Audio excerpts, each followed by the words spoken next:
The lights were blinding, the cameras locked in, and the crowd hummed with restless anticipation. It wasn't just another political forum, it was a stage where reputations could be built or shattered in seconds.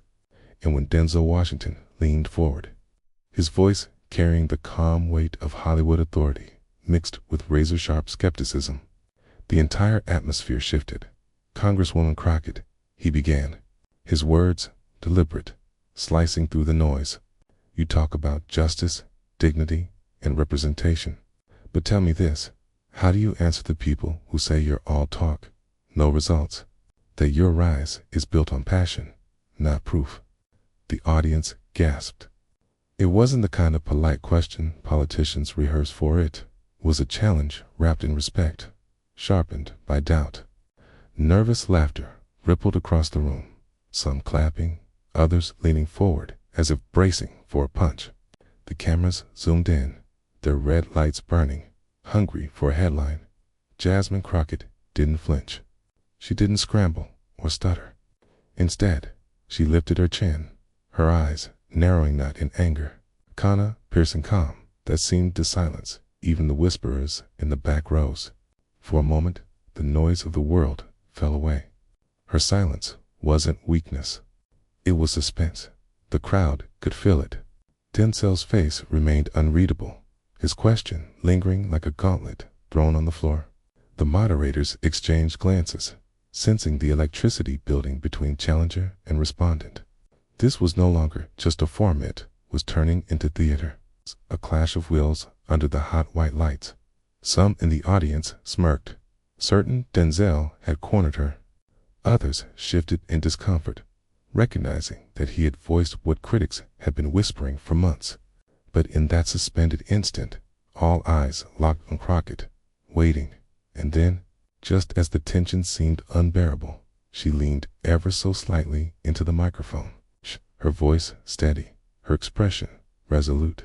What came next was not a rehearsed talking point, not a dodge, not a politician's trick. It was something else entirely, something that would redefine the room. What she said next left the entire room frozen in silence. The weight of the moment wasn't just in the words Denzel had spoken, it was in who had spoken them. Here was a man revered across generations, an icon whose name carried gravity beyond cinema. Too many, Denzel Washington embodied wisdom, moral authority, and the voice of the people. When he questioned Jasmine Crockett, it wasn't simply one man challenging a congresswoman, it was the voice of an American legend testing the steel of a rising political figure. And that mattered, because Crockett's journey wasn't just about her career, it was about the values she carried into every room: dignity, accountability, and an unwavering defense of communities too often silenced. Her critics wanted to dismiss her as too fiery, too outspoken, too unpolished for the marble halls of power. But her supporters saw her as something rarer, a woman who refused to bend, a voice that refused to dilute truth for convenience. Tonight, under the bright lights, both images collided. The stakes stretched far beyond reputation for Jasmine Crockett. This was more than just answering a tough question, it was about representing the countless people who looked at her and saw themselves. Immigrants, working families, the overlooked and underestimated. She carried their hopes in her every word. A stumble here wouldn't just bruise hurt, would ripple outward, giving ammunition to those who sneered at the idea that someone like her belonged on this stage at all. For Denzel, the risk was different, but just as high. His influence made him untouchable in many ways, but that power came with weight. When he spoke, people listened. When he doubted, people reconsidered.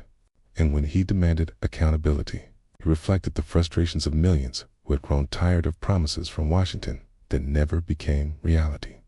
If Crockett faltered, his voice could echo those doubts louder than ever. The forum was no longer just a Q&A session. It had transformed into a symbolic collision of forces, shaping America's identity. On one side, the commanding aura of celebrity, a man whose career had defined resilience and discipline on screen. On the other, the unyielding resolve of a woman who clawed her way into politics, not for fame, but for justice. This wasn't about stardom versus opposite. It was about power versus principle, and which one the audience would choose to stand behind. The crowd understood instinctively what was at stake. Phones lit up as snippets of Denzel's questions spread across social media. Hashtags began to appear, commentators already sharpening their takes before Crockett even spoke. Every second of silence amplified the drama. Would she cave under the scrutiny of an icon? Or would she prove that political truth could hold its own against Hollywood gravitas? The air seemed heavy, each breath drawn tighter, as if the audience knew that whatever came next would define not just the night, but the narrative that would linger long after. Crockett's credibility, her integrity, the very message of her public life, all of it, stood on trial in that moment. But just when it seemed Denzel had the upper hand, Crockett shifted the balance in an unexpected way. To understand why the room shifted so sharply when Denzel Washington spoke, key, have to understand what he represents in the American imagination. Denzel isn't just an actor. He's a cultural monument. For decades, audiences have looked to him not only for entertainment, but for something deeper: guidance, reflection, even moral clarity. His performances, from Glory to Malcolm X, from Training Day to Fences, carried weight because they weren't just roles. They were statements about resilience, about leadership, about the battles between right and wrong. Off-screen, Denzel carved out a reputation as a man unafraid to speak his mind. At award ceremonies, in interviews, at commencement speeches, he often spoke directly, without sugarcoating. People called it refreshing, raw honesty in a world of scripted smiles. He was known for cutting through the noise with wisdom that sounded like it came from a man who had seen life from every angle. But there was another side to that candor. Denzel could be sharp, even biting. He relished pressing people, challenging assumptions, asking questions that pierced through comfort zones. Admirers praised it as brilliance. Critics whispered it could sometimes cross into arrogance. He was a master at commanding a stage, and he knew it. That kind of authority, honed over decades of applause, could make a man believe he could wield influence far beyond the world of art. It wasn't the first time it tested someone under the hot glare of an audience. Over the years, he had made headlines for delivering unscripted sparbs in interviews or challenging younger actors with fatherly but pointed advice. He thrived on being the one who forced people to think twice, who demanded they rise to his level of conviction. To many, that was part of his genius. To others, it was a reminder that charisma can blur the line between leadership and dominance in forms like this one. His reputation preceded him. When Denzel asked a question, it didn't feel like a question, it felt like a test, a trial by fire. And when he leaned into Crockett, the audience wasn't just hearing an inquiry about politics. They were hearing a cultural icon, a man whose voice had narrated generations of struggle and triumph, calling her to account. The effect was electrifying. Yet there was also a danger in this dynamic, one often overlooked. While Denzel's authority in cinema was undeniable, the political stage is a different battlefield. Here, facts, integrity, and lived realities matter more than performance. A clever line may earn applause, but it doesn't legislate justice. A sharp question may draw gasps, but it doesn't address the lives hanging in the balance of policy. The risk of leaning too heavily on star power is that it assumes influence equals truth. And in that assumption lies a fatal weakness. Denzel's admirers, of course, rarely saw it that way. To them, he could do no wrong. He was the voice of wisdom in an age of noise. But even icons have blind spots. His habit of pushing, of pressing others until they broke, worked well on screen or in scripted settings where the outcome was designed to illuminate. In a live confrontation with someone like Crockett, however, that same instinct could reveal overconfidence. The crowd, in many ways, reflected this duality. Half of them leaned forward, captivated, as if they were watching a dramatic scene play out in real time, starring the very man who had delivered some of the most unforgettable lines in cinematic history. The other half shifted uneasily, wondering if this was truly his arena, or if his commanding presence was overshadowing the fairness of the exchange. Respect was there, undeniable, profound respect, but also a creeping awareness. This wasn't a movie, and Crockett wasn't a supporting character in a script.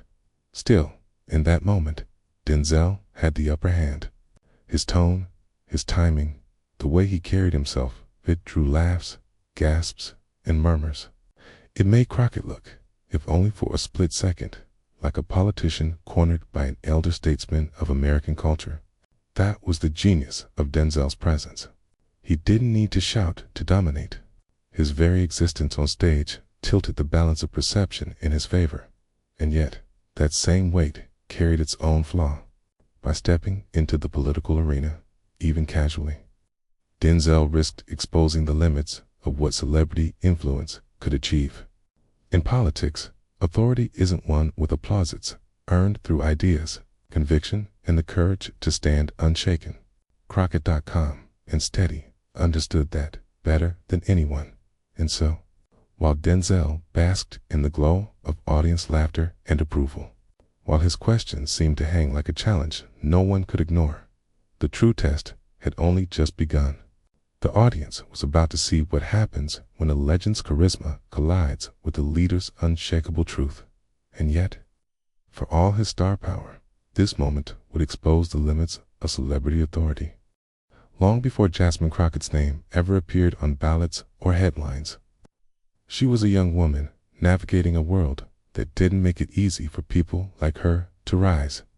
She grew up surrounded by the quiet struggles of working-class life, where every small victory mattered and every setback taught resilience. There were no cameras, no microphones, no celebrity spotlights, only the lessons of perseverance carved into her by the weight of daily reality. As a child, she watched her family fight for fairness in spaces that often denied them dignity. Teachers underestimated her. Institutions dismissed her. But where others saw limits, Jasmine saw challenges. Every slight became fuel. Every closed door made her knock louder. From an early age, she carried an unspoken vow. No one would define her worth but her. That vow guided her into law, a field that demanded more than brilliance. Sid demanded grit, and Crockett had grit in abundance. Law school wasn't just textbooks and exams for her. It was survival. It was proof. She carried the voices of the unheard into lecture halls. She stayed up nights, not only mastering the craft, but imagining how it could be wielded as a weapon for those society left behind. When she finally entered the courtroom, she didn't come draped in pedigree or privilege. She came armed with determination. Opposing counsel, often older and overwhelmingly male, tried to box her in with condescension. They underestimated her youth, her gender, her background. But time and again, Crockett flipped those dismissals into victories. Each case became a stage where her composure and fire clashed with entrenched power. She learned the art of staying calm under pressure, of waiting for the right moment to strike with precision. Her career in public service wasn't born from ambition. It was born from necessity. She saw how laws on paper failed to protect lives in practice. Communities cried out for leaders who didn't just talk about justice, but lived it. Crockett answered that call. She walked into town halls where people doubted her, where skeptics rolled their eyes, where cynics said she would never last. And in those rooms, she didn't fold. She listened, she spoke with clarity, and she built a reputation for someone who wouldn't be intimidated by power, money, or even fame. This ability to stand firm, to remain unshaken in hostile environments, became her hallmark. She had faced jeers, insults, and dismissals from political opponents who underestimated her. Each time, she responded not with anger, but with a sharp clarity that cut through arrogance like glass. Crockett learned that the truest form of power is not in shouting the loudest, It's in standing unmovable when others expect you to crumble. Her rise wasn't meteoric. It was steady, carved out of persistence. Every victory was hard-earned. Every stage she stepped onto, she had to claim. And through it all, she carried the weight of knowing she represented more than herself. She represented communities that had long been ignored. She represented the young women told they weren't enough. She represented the immigrants' children who dreamed of being heard. That sense of representation made her immune to intimidation by celebrity. She had grown up in a world where the stakes were higher than applause, where silence or action could mean the difference between justice and neglect. Fame didn't dazzle her. Truth did. Applause didn't sway her. Integrity did. And so, when she walked into a forum alongside Denzel Washington, she didn't see herself as standing next to an untouchable legend. She saw herself as standing on equal ground, carrying her own authority forged in the fires of trial, not performance. In fact, those very trials became the reason she could face provocation without blinking. When Denzel threw his challenging question at her, others might have faltered, flattered by the moment or cowed by his presence. But Crockett's.com was not an act, it was muscle memory. She had been here before, though in different forms. In courtrooms where dismissive smirks turned to shock. In town halls where doubters turned into supporters. In debates where the underestimated woman ended up delivering the knockout line. The poise she displayed that night wasn't about ego, it was about survival, growth, and the deeper mission she had always carried. She knew her words carried weight, not just for herself, but for those watching. Those who longed to see someone like them face down power and not flinch. And so, when Denzel posed his question, when the room tilted in his favor with nervous laughter and expectant eyes, Jasmine Crockett did what she had always done. She didn't rush. She let the silence work for her. She steadied her gaze. She called upon the years of being doubted, underestimated, tested. She let her past do the heavy lifting, because it wasn't just her answer that would matter in that moment. It was everything she represented, and the trials that had forged her, the battles that had shaped her, the barriers she had shattered. Those were the tools she carried to that stage, and it was these very trials that prepared her for the question that Denzel thought would corner her. Denzel leaned in again, his voice carrying the kind of authority that decades in Hollywood had polished to perfection. His tone was sharp but wrapped in wit, each word carefully calibrated to draw the audience in. "So tell me, Congresswoman," he pressed, his eyebrow arched with just the right measure of theatrical disdain, "do you actually believe that politicians like yourself, career talkers, can ever really fix what's broken in America? Or is it all just another performance?" The crowd rippled with laughter, a mix of amusement and unease. Some chuckled at the cleverness of the jab.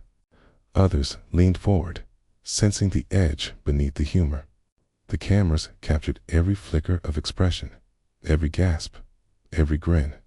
It was the kind of moment designed to corner, to make Crockett look small under the weight of a larger-than-life figure. But Jasmine Crockett did not flinch. She sat steady, her expression unchanged, her silence sharper than any comeback. The audience laughter began to stretch into something else, an awkwardness, a realization that the joke might not land as comfortably as it seemed. Denzel wasn't finished. He doubled down, stacking wit upon wit, each line pulling another chuckle from the room. "You talk a good game about community and truth," he added with mock seriousness. "But isn't that what everyone says before the cameras turn off? People don't need speeches, they need action. And forgive me, but I'm not sure I've seen enough of that from Washington. Or from you." It was the kind of challenge that could derail almost anyone. The crowd buzzed, some nodding, others shifting uncomfortably. The balance of power seemed to tilt toward the man with the microphone, the man who had commanded audiences his entire life. He spoke with rhythm, with timing, with the effortless charisma of someone born to be heard. And yet, Crockett remained unshaken. She let the silence stretch after his words, her gaze never breaking. That silence became its own kind of answer, its own kind of defiance. Slowly, the laughter began to fade, replaced by an undercurrent of anticipation. People began to sense something was shifting. Her first words came low, deliberate, almost disarmingly calm.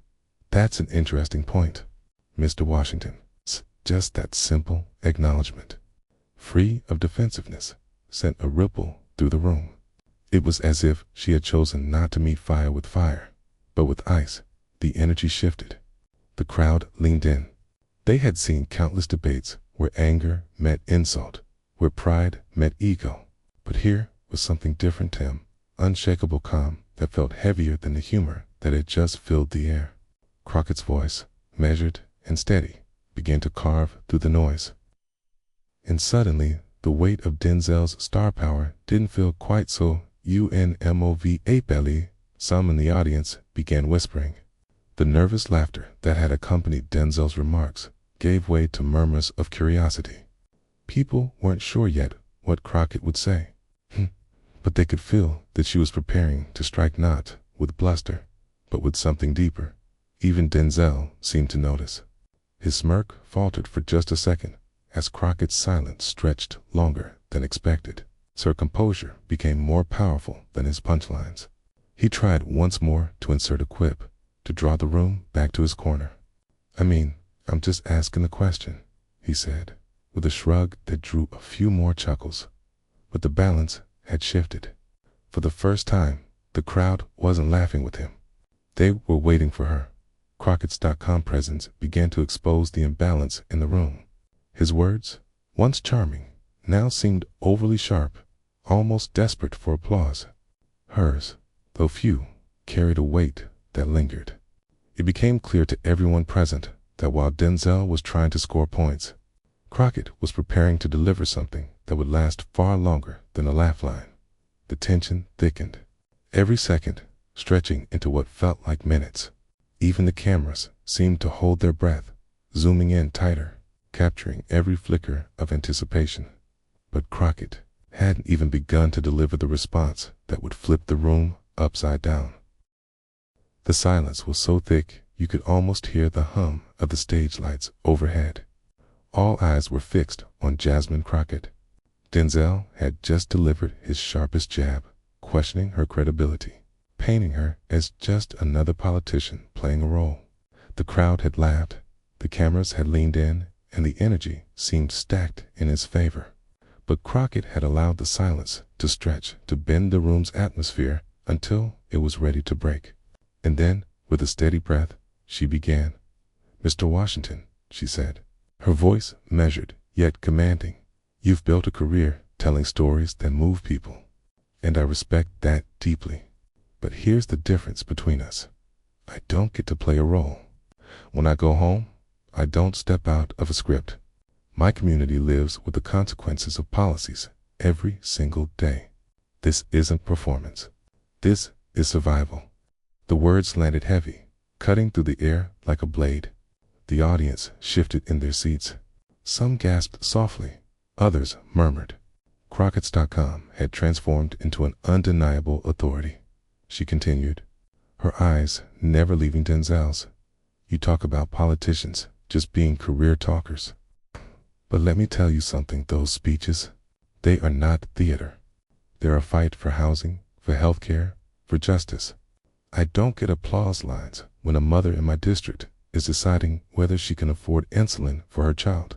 I don't get a standing ovation when a family loses their home. The only ovation I want is change that lasts." Applause rippled, hesitant at first, then swelling.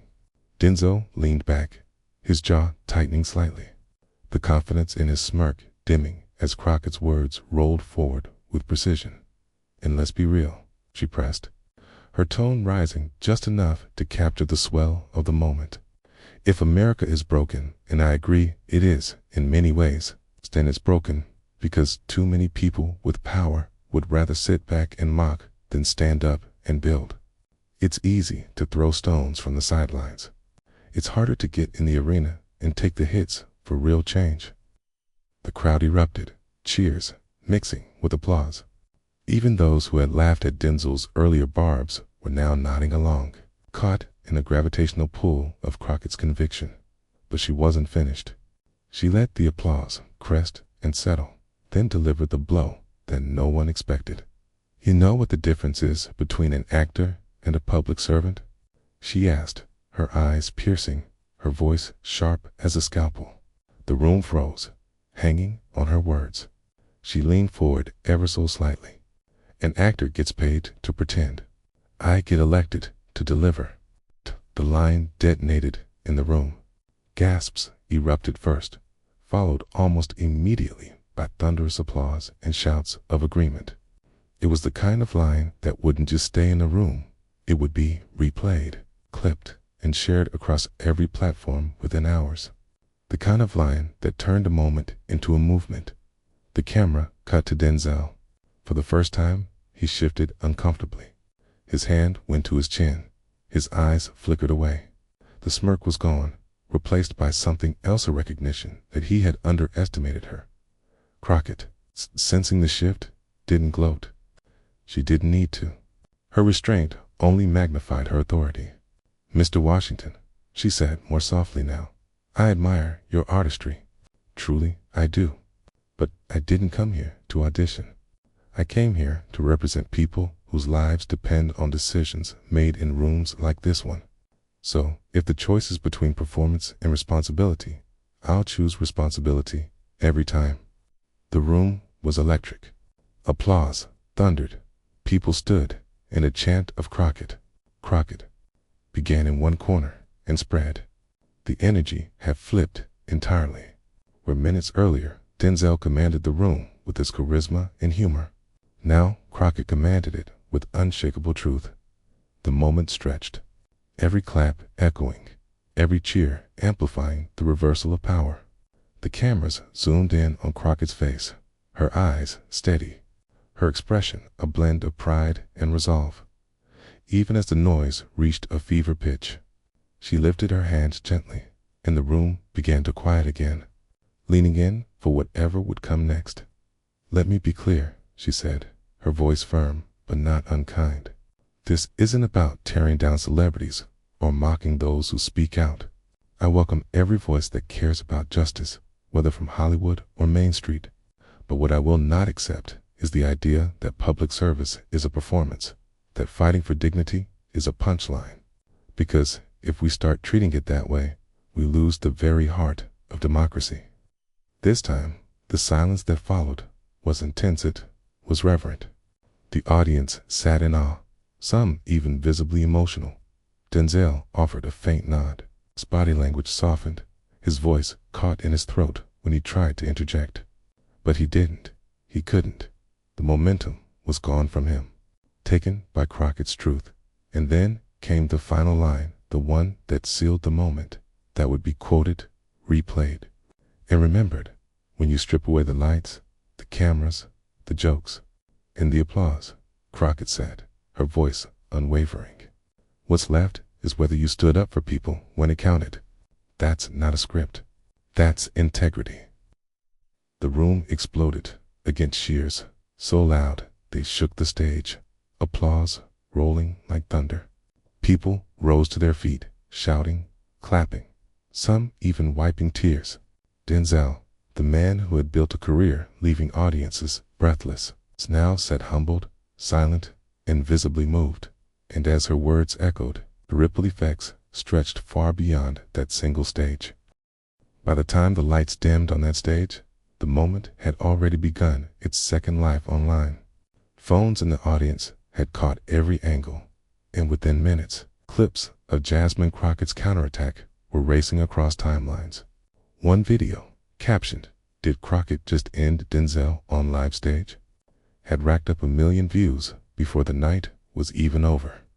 Another, slowed down with dramatic music swelling beneath her one-liner, "An actor gets paid to pretend. I get elected to deliver," trended with the hashtag Crockett clapback. By dawn, the internet had chosen its side. On Twitter, the feed was ablaze. Activists praised her composure. This is how you handle arrogance with facts, dignity, and precision, one wrote. Memes of Denzel's stunned expression flooded Instagram, some humorous, others biting. A TikTok remix set her mic drop line against a bass drop and flashing text. Hashtag Denzel stunned. It was everywhere. Unavoidable, electric. Cable news couldn't resist. Networks ran the clip on loop. Conservative commentators tried to downplay it, calling it overblown or a cheap shot, but even their critiques seemed half-hearted. Progressive pundits hailed it as a defining moment. Crockett didn't just win the exchange, one analyst declared. She reframed the entire conversation about celebrity influence in politics. She showed us what accountability looks like. Late-night hosts joined in. One cracked a joke about Denzel finally being on the receiving end of a script he couldn't rewrite. Another called Crockett's line the new "you can't handle the truth" for a generation tired of spectacle over substance. The audience roared, but beneath the laughter was respect. People weren't just entertained, they were inspired. Even fellow celebrities weighed in.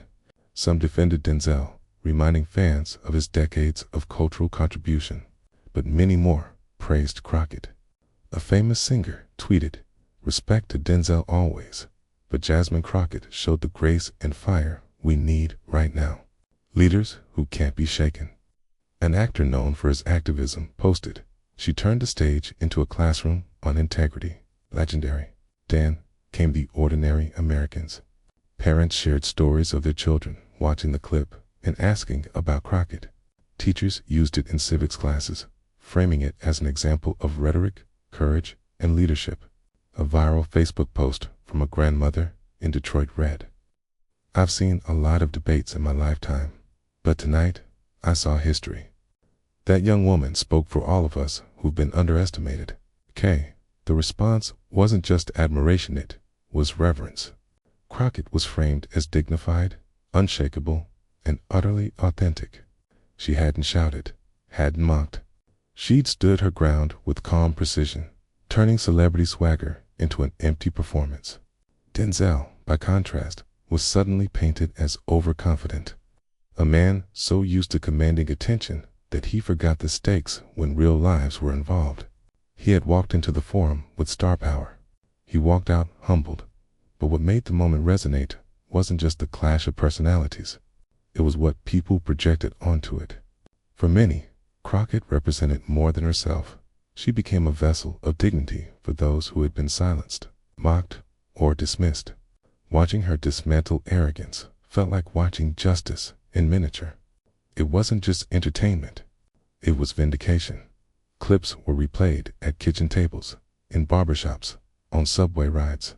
The phrase "I get elected to deliver" appeared on t-shirts overnight.